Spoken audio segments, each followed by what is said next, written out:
May eksena sa Bible na napaka-mysterious. Isang moment na tahimik pero punong-puno ng mensahe. Yung babae na nahuli sa pakikiapit, dinala sa harap na Jesus, galit ang mga religious leaders, may hawak silang bato at doon, sa gitna ng tensyon, yumuko si Jesus at sumulat sa lupa. At hanggang ngayon, tanong ng marami, ano kaya ang isinulat ni Jesus at bakit niya ginawa iyon? Isang araw, si Jesus gaya ng dati, nagtuturo sa mga tao. Pero biglang may komosyon sa gilid, may paparating na grupo ng mga religious leaders. At sa gitna nila, isang babaeng hinihila parang kriminal. Gulong-gulo ang buhok, namumugto ang mata, hiyang-hiya at nanginginig. Guro, sigaw ng isa. Nahuli namin siyang in the act sa pangangalunya. Sabi ng batas ni Moses, dapat batuhin ang ganyang babae. Ano ang masasabi mo? Tumahimik ang crowd, tumaas ang tensyon, hawak ng ilan ang bato. Handa ng manakit, handa ng humusga. Pero sa Jesus, hindi nagmamadali, hindi nape-pressure, at hindi pumatol sa sigawan. Huminga siya ng malalim at dahan-dahang yumuko at sumulat sa lupa. Ano kaya ang isinulat ni Jesus? Habang nagsusulat siya, ang mga Paraseyo ay tuloy ang sigaw. Ano Jesus? Sabihin mo, papayag ka ba na hindi sundin ang batas ni Moses? Pero, imbis na tumingin sa kanila, patuloy lang ang pagsulat ni Jesus.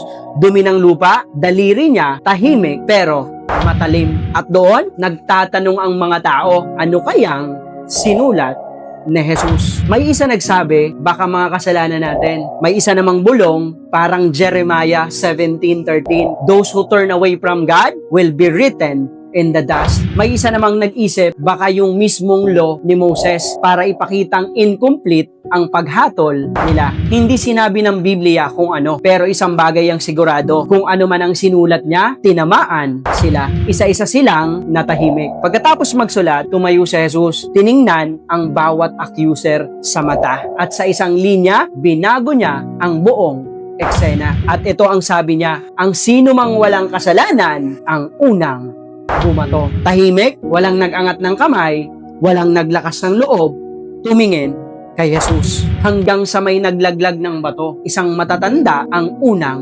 umalis. Sumunod ang iba, isa-isa, hanggang wala nang natira, kundi si Jesus at ang babae. Yumuko muli sa Jesus, sumulat muli sa lupa, parang sinabi, hindi kita ikukumpara sa kanila, hindi kita ipapahiya, mas mahalaga ang puso mo kaysa sa kasalanan mo. Tumayo siya at tiningnan ng babae. Nasaan sila? Wala bang humatol sa'yo? Wala po, Panginoon.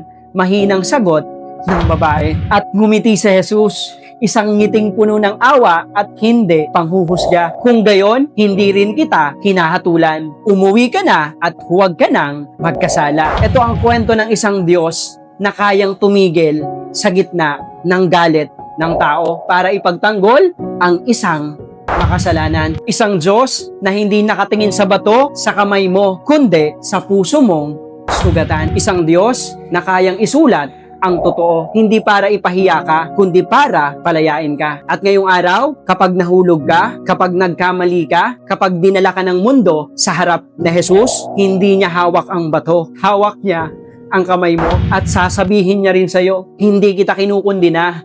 Tumayo ka at simulan mong ulit.